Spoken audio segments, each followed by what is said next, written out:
I'm Charlie Cooper. In this Galco TV Tech Tip, we will be highlighting a couple ways that PatLight's LA6 programmable LED signal tower can be used in different safety and maintenance applications.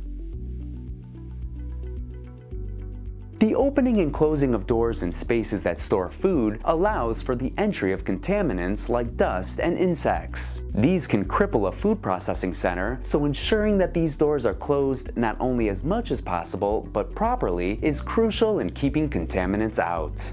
Using an LA6 signal tower can assist with this by displaying the amount of time doors are left open by having a tower flash when the doors are opening, and for the amount of time they remain open, there is a change in the colors and the number of segments. An audible alarm can sound when a preset time is met.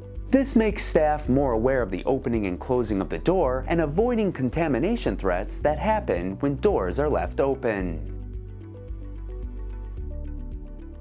Another example of using the LA6 signal tower to aid in workspace safety and maintenance is monitoring the amount of material in a hopper like gravel, sand, or mulch. When materials in a hopper aren't monitored, overflowing can occur and cause a number of safety issues. This can be avoided by using the LA6 functions with a sensor to visualize the amount of material in a hopper at a given time. The signal tower can indicate different statuses based on user-specified display patterns using colors, different signal segments, and flashing lights. For example, an all-blue tower with all light segments glowing would signal a high amount of material in a hopper and would alert staff to know to monitor for overflow. And an all-blue flashing tower could notify workers that a refill is in progress. These are just a couple ways that PatLight's LA6 signal towers can make workspaces safer and reduce maintenance costs.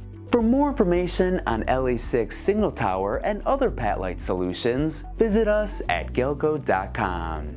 And don't forget to like and subscribe to Galco TV so you can be notified when new videos are posted every week.